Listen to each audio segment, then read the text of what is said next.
అది అత్తయ్య. అవునమ్మా, ఆ డాక్టర్ ఇచ్చిన రిపోర్ట్స్ నిజమో అబద్ధమో తెలీదు.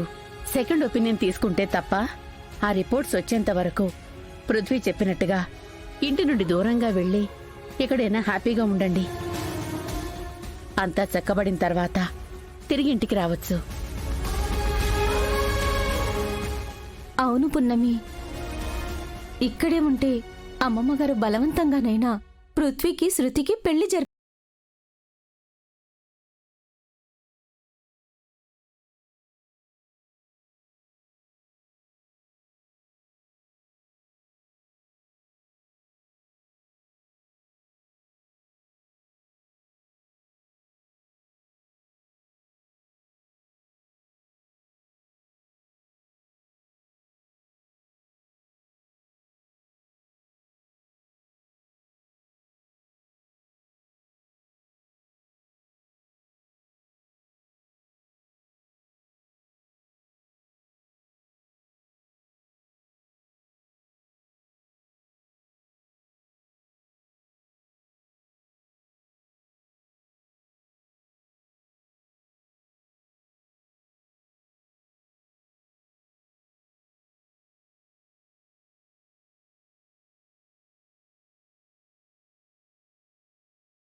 నిజంగా ఈ పెళ్లి జరుగుంటే నా శవాన్ని చూసుండేవాళ్ళు.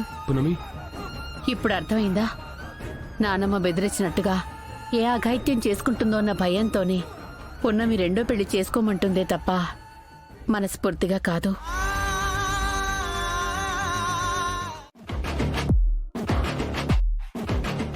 ఏమైందే? బావతో నీ పెళ్లి అని స్వయంగా అమ్మే చెప్పిన తర్వాత కూడా నువ్వింత డీలా పడిపోయావేంటి? ఏయ్, బావతో నీకు పెళ్లి చేసుకోవటం ఇష్టం లేదా? లేదా మా అమ్మ మాటల మీద నీకు నమ్మకం లేదా? అమ్మా, ఏంటే, ఏదో ఒకటి మాట్లాడు. అహనా పెళ్ళి అంట, ఓహనా పెళ్ళి అంట, అహనా పెళ్ళంట, ఓహనా పెళ్ళంట, బావుకి నాకు పెళ్ళంట, లోకం వెళ్ళగోలంట, ఠామ్ ఠామ్ ఠామ్.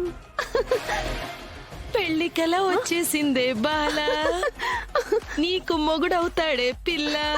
హడావిడిగా పెళ్లి చేద్దాం చెల్లో పిల్ల, ముచ్చటగా మేళం ఉంది, ఆజా ఆజా, పృథ్వీగాడు నీకు మొగుడవుతాడు, లేజా లేజా.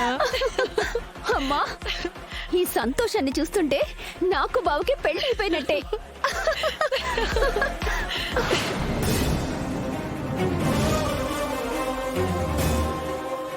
నా కూతురికి పెళ్ళవుతుంది అంటే నాకు సంతోషంగా ఉంటుంది కదా.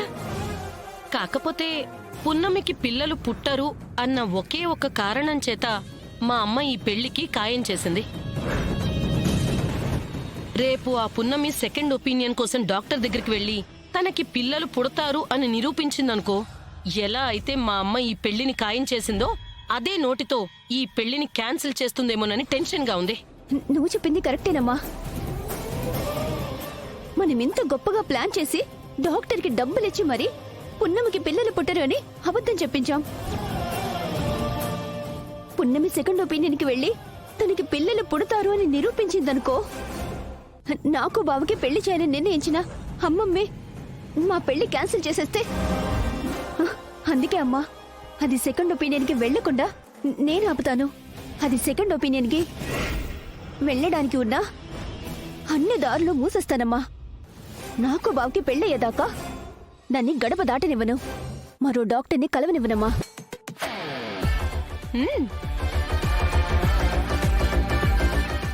వీళ్ళు ఏం మాట్లాడుకుంటున్నారో నాకు అర్థం కావడం లేదు. కానీ వీళ్ళిద్దరూ కలిసి పున్నమి జీవితంతో ఏదో ఆట ఆడబోతున్నారు. వెంటనే పున్నమికి ఈ విషయం చెప్పాలి, లేదంటే ఆ అమాయకురాలు ఏం నిర్ణయం తీసుకుంటుందో ఏంటో ఇప్పుడే చెప్పాలి.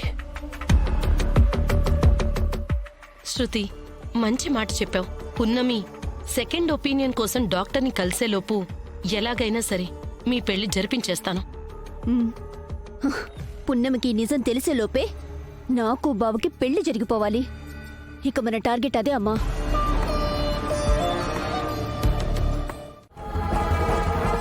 యాక్చువల్గా ఇందాకే వచ్చి చెప్దాం అనుకున్నాను, కానీ మీరు అప్పటికే పడుకుంటారేమోనని ఈ విషయం చెప్పలేదు. అసలు ఏం జరిగింది అంటే,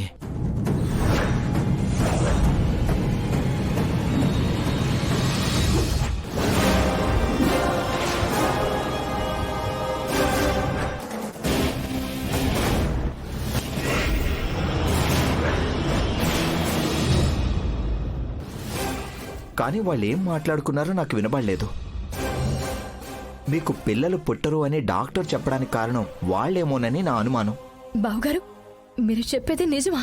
అవును పున్నమి, వాళ్ళు డాక్టర్ని మేనేజ్ చేసి అలా చెప్పించారేమోనని నా అనుమానం. నాకు కూడా అదే అనుమానంగా ఉందన్నయ్య. పునమి, ఇక్కడ మనం ఉంటే బెదిరించో బ్లాక్మెయిల్ చేసో శృతికి నాకు పెళ్లి జరిపిస్తారు. కొన్నాళ్ల పాటు దూరంగా వెళ్ళిపోతే ఆ తరువాత నిజమేంటో నిరూపించి మళ్ళీ మన ఇద్దరం మన ఇంటికి రావచ్చు. ప్లీజ్ పునమి, ఈ ఒక్కసారికి నా మాట వినవా?